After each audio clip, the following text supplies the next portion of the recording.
사랑받지 못함의 정도가 내가 원하는 형태의 사랑을 못 받았을 뿐이지, 진짜 아무리 내가 생각해도, 내가 아무리 주변에 얘기한다 하더라도 이거는 내가 원하는 사랑을 받지 못했을 뿐이지, 부모가 나를 미워하거나 학대하거나 부모의 잘못을 하나도 찾을 수 없다라고 하게 되면은, 그때는 오히려 나의 인생을 힘들게 하는 거는 과거의 사랑받지 못함이 아니라 지금의 내가 더 문제가 될 수도 있겠지요.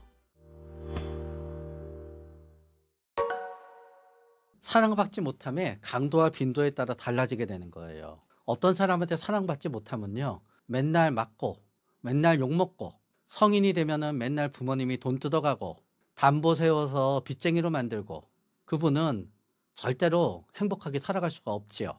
그렇기 때문에 사랑받지 못함의 극단적인 분류, 누가 보더라도 이거는 학대라고 인정받고, 내가 내 살아왔던 경험을 갖다 가서 나라고 얘기 안 하고 이런 사람이 진짜 있어요 했더니 옆에서 경찰에 빨리 고발해야 돼요 할 정도의 경험을 가지시고 고통을 받았다. 그러면은 저는 그분들은 삶을 살면서 계속 많은 고통에 시달리게 될 가능성이 있다고 생각이 돼요. 그러나 그분들도 행복하고 괜찮을 때는 그렇겠지만, 뭔가 고통에 빠질 때마다 다시 옛날의 고통으로 돌아가서 옛날의 고통이 지금의 고통을 만든 것처럼 이제 느껴지면서 더욱더 괴로워하게 되겠지요. 그러나 사랑받지 못함의 정도가 내가 원하는 형태의 사랑을 못 받았을 뿐이지, 진짜 아무리 내가 생각해도, 내가 아무리 주변에 얘기한다 하더라도 이거는 내가 원하는 사랑을 받지 못했을 뿐이지, 이거는 부모가 나를 미워하거나 학대하거나 부모의 잘못을 하나도 찾을 수 없다라고 하게 되면은, 그때는 오히려 나의 인생을 힘들게 하는 거는 과거의 사랑받지 못함이 아니라 지금의 내가 더 문제가 될 수도 있겠지요. 예를 들어서 우리는 살다가 보면은요, 무한대의 기대치를 가지면서 사는 사람들이 있어요. 친구를 만나더라도 항상 모든 친구들은 나한테 무조건 잘해줘야 된다는 무한대의 기대치를 가지면서 살아요. 그리고 가게에 가더라도 점원은 항상 나한테 친절해야 된다는 무한대의 기대치를 갖고 살아요. 결혼을 하더라도 배우자는 항상 나한테 완벽하게 충실해야 된다는 무한대의 기대치를 갖고 살아요. 자식을 낳더라도 자식은 나를 무한 존경해야 된다는 무한대의 기대치를 갖고 살아요. 그런데 그렇게 무한대의 기대치를 갖고 사는 분들은요, 5살, 6살, 7살 때부터 부모에 대해서도 무한대의 기대치를 가지면서 살아요. 아까 얘기한 학대받은 사람의 정반대인 거지요. 누구도 그 사람을 갖다 그 사람이 원하는 정도로 완벽한 사랑을 해준다는 게 불가능해요. 그러니까 그분들은 앞으로 살아가면서 과거에도 그렇고 현재에도 그렇고 미래에도 그랬고요, 나는 제대로 된 사랑을 받아본 적이 한 번도 없다라고 하면서 살게 돼요. 그분들은 계속 불행하게 되지요. 그런데 우리 대부분은 사실은 이 사이의 중간에서 왔다 갔다 하게 되는 거예요. 그래서 어렸을 때 내가 원하는 완벽한 형태의 사랑은 받지 않았으나, 내가 행복하고 잘 풀릴 때는 어렸을 때 있었던 나쁜 일들을 다 잊어먹고 살고, 내가 살아가면서 일이 잘 안 풀리면은 다시 생각나고, 또 어렸을 때는 우리 부모님이 나한테 좀 심하게 대했지만 성인이 되고 나서 그 행동이 일절 멈추게 되면은 한참 동안 그거를 갖다 잊어먹고 그래도 하면서 부모님을 수용하면서 살다가 내 나이 50 됐는데 80인 부모님이랑 또 한바탕 싸우게 되면은 다시 10살 때 일이 생각나면서 사랑받지 못했어 하는 생각이 들고, 그러다가 또 2, 30년 동안 부모님이랑 잘 살게 되면 잊어먹다가 굉장히 사이가 좋을 때 부모님이 돌아가시면은 본인을, 부모님의 마음을 몰랐던 불효자로 생각하면서 평생을 살아가게 되는 건데, 그러다가 몇 년 더 사시다가 부모님이랑 나랑 최악일 때 부모님이 돌아가시게 되시면은 또 다시 나는 평생 제대로 된 사랑을 받아보지 못했어 라면서 살게 되고, 그 중간에서 우리는 왔다 갔다 하면서 살게 되지요. 그러니까 바꿔 말하면 이런 거예요. 객관적으로는 완벽한 사랑을 받았음에도 불구하고 본인은 제대로 사랑받지 못하면서 살았다는 사람도 있을 수 있는 거예요. 객관적으로는 엄청 학대를 받으면서 살았음에도 불구하고 어려서 나이가 들어서는 그래도 우리 부모님은 최선을 다했어 라면서 살아가는 사람도 있는 거예요.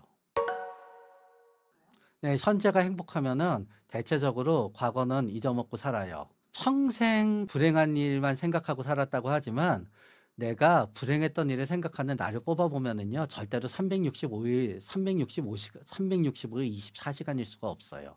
우리는 현재가 과거를 지배하기 때문에요. 지금 부모님하고 사이가 나빠지면은요. 평생 나빴던 거로 생각이 돼요. 그렇기 때문에 현재가 행복하고 만족스럽잖아요. 우리는 불행한 과거에 대해서 대체적으로 별로 생각하지 않아요. 그러다가 보니까 말도 안 되는 착각마저 하지요. 나의 불행한 과거가 현재의 나를 있게 했다고 합리화를 하기도 하는 거예요. 사실은 그 불행한 과거가 아니었으면 더 행복하게 더 크게 성공했을 거예요. 그렇기 때문에 과거로 돌아가서 과거에 무슨 뭐 심리 치료를 하고 뭐를 해서 그거를 끝으로 갖다 볼 수 있는 게 아니라요. 그냥 행복한 현재가 불행한 과거를 생각을 덜 나게 하는 거예요. 옛날에는 기억이라고 하는 게 무슨 그 세포 하나하나마다 A 기억, 엄마 기억, 아빠 기억, 내 5살적 기억, 내 10살적 기억, 그렇게 우리가 저장돼 있다고 생각할 때가 있었어요. 그런데 기억이나 팔뚝이나 별로 차이가 없는 거예요. 팔을 당기면은 몇 개의 근육이 움직여서 전기 자극이 있으면 팔이 확 움직이지요. 그러다가 팔을 딱 펼치면은 그 동작과 자세는 없어지지요. 뇌도 마찬가지예요. 수천 개, 수만 개가 서로 동시에 자극을 받잖아요. A라는 생각을 하게 되는 거예요. 그러다가 그 자극이 전부 없어지잖아요. 그런 다음에 이제 저쪽 국내에 가서 파자작 자극이 있게 되잖아요. B라는 생각을 하는 거예요. B라는 생각을 하는 동안은 A라는 생각은 없어요. 그런데 많이 한 동작을 잘하게 되듯이요. 세포들이 반복적으로 흐름을 갖고 톡 건드리면 나타나는 생각과 흐름이 있게 되는 거예요. 그래서 맨날 보는 사람은 빨리 생각나는 거고 30년 동안 안 보던 사람은 천천히 있어야 생각나는 거예요. 맨날 고등학교 때는 외우던 공식도 나이가 50살이 되면 전부 잊어먹는 거고요. 그렇기 때문에 우리가 결국은 재밌게 살고 행복하게 살고 좋은 거를 많이 하게 되면은 건드려지면 그게 자꾸 떠올려지니까 불행한 거는 생각이 안 나게 되는 거고 불행한 거를 자꾸 캐고 남한테 얘기하고 하는 게 어떻게 생각하면은 치료가 될 수 있지만 어떻게 생각하면은 불행이 증폭되기에 가장 좋은 조건을 나 스스로 만드는 거예요. 그런데 생각이라고 하는 거는 결국 또 다른 비유를 들면은 비가 내리는 거와 같아요. 눈이 내리는 조건이 하늘에 딱 주어지게 되면 눈이 내리지요. 비가 내리는 조건이 딱 주어지면 비가 내리지요. 똑같아요. 우리 뇌가 불행한 생각이 많이 들 수 있는 조건이 딱 주어지게 되면은 계속 나쁜 생각만 드는 거예요. 그래서 뭐 하나 성공하면 계속 잘한 생각만 드는 거고요. 뭐 하나 실패하면 전부 실패한 생각만 드는 거예요. 그래서 그게 자꾸 나도 모르게 나쁜 생각을 하게 되는 조건이 일정 기간 몇 달, 몇 년이 계속 가잖아요. 그래서 그때가 우리가 우울증이 되는 거예요. 그때는 우리가 날씨를 갖다 자꾸 비가 안 내리면은 일부러 인공 강우를 갖다 만드는 거에 반대로 그때는 약을 먹어서 비 내리듯이 축축하게 계속 나쁜 생각만 하게 하는 내 뇌를 갖다 한번 바꿔줘야 되는 거지요. 우울증은 어떻게 생각하게 되면은 행복한 사람도 오고요. 불행한 사람도 와요. 우울증에 걸리지 않을 사람은 없어요. 그러나 사실은 우울증에 걸리는 사람은 진짜 죄송하지만 좀 뇌에서 정해져 있는 부분이 있는 건 맞아요.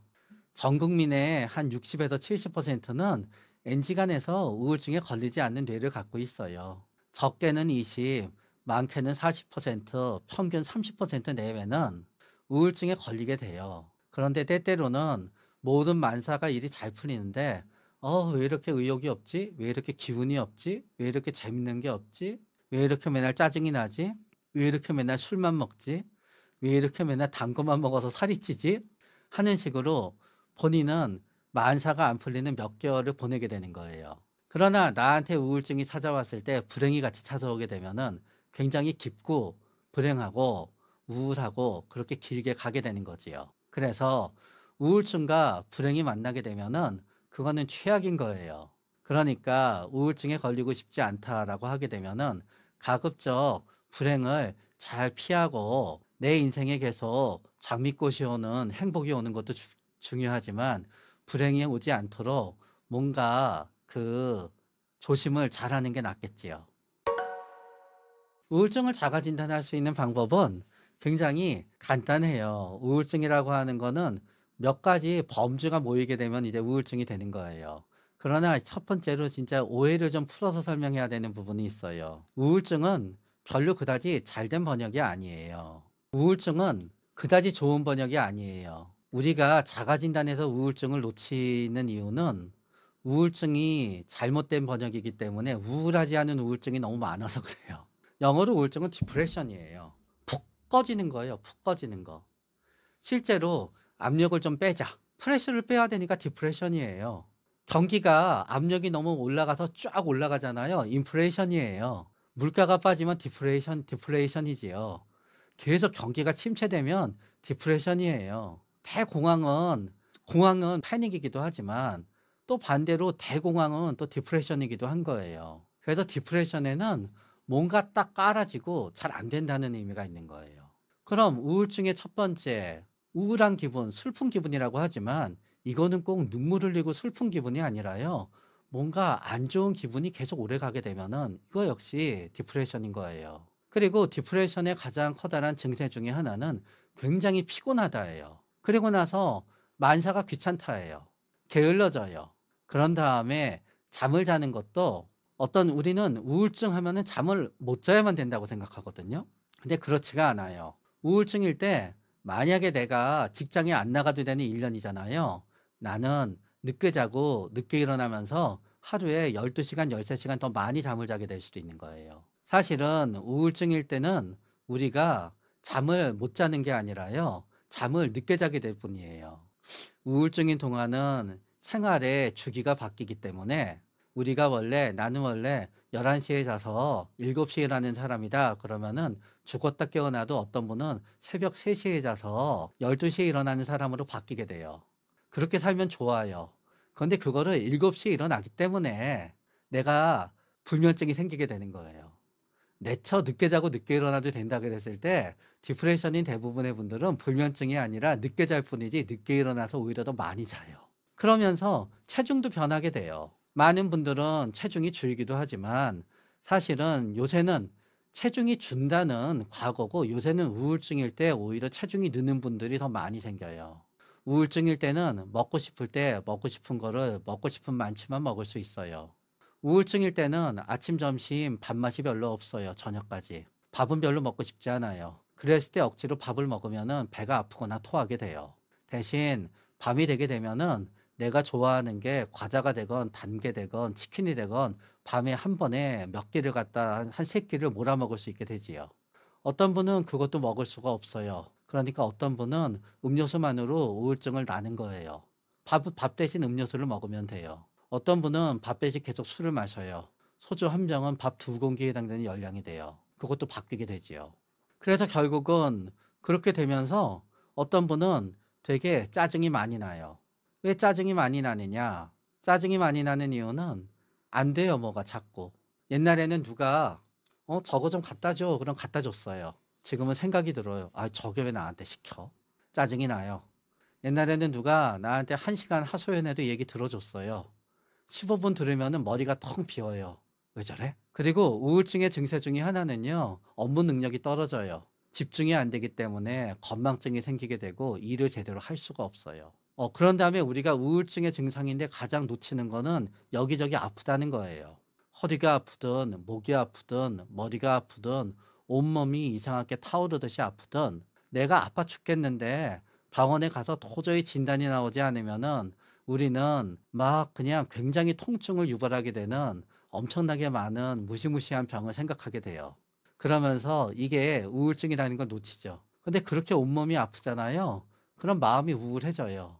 그래서 우울하다고 생각하지 놓치게 되는 거예요. 결국은 만약에 우리의 인생을 돌이켜 봤을 때 내가 고등학교 다닐 때 원래는 나 꽤 공부 열심히 하는 사람이었는데 6개월쯤 갑자기 공부하지도 않고 왜 공부해야 되는지도 모르고 한번 왕창 성적을 망쳐봤어. 나 대학교 때 도대체 왜 열심히 들어가서 내가 좋아하는 과였는데 왠지 적성이 안 맞고 학교가 안 맞아서 그만두고 한 6개월 동안 헤매봤어. 사랑하는 사람이랑 헤어지고 나서 1년 동안 거의 뭘 해도 사는 재미가 없었어. 그러면은 나는 과거에 우울증이 있었던 거예요. 그렇기 때문에 결국은 좀 더 말씀드리게 되면은 뭔가 내 뜻대로 안 돼요. 그러면서 몸도 내 생각에 정상이 아니에요. 마음도 정상이 아니에요. 집중력도 떨어져요. 일도 못 하겠어요. 나 원래 ADHD인가 아닌가 생각이 들어요. 원래 안 그러던 분인데. 그러면서 어떤 분은 몸이 여기저기 아픈데 병원에 가서 진단도 안 나와요. 어떤 분은 갑자기 공황 발작이 생겨요. 그러면서 식사 습관도 왠지 바뀌게 되고 수면 습관도 바뀌어요. 그리고 짜증도 많이 나고 화도 많이 나요. 그러면 그때는 우울증의 가능성이 높아요. 우울하지 않더라도 우울증일 수 있어요.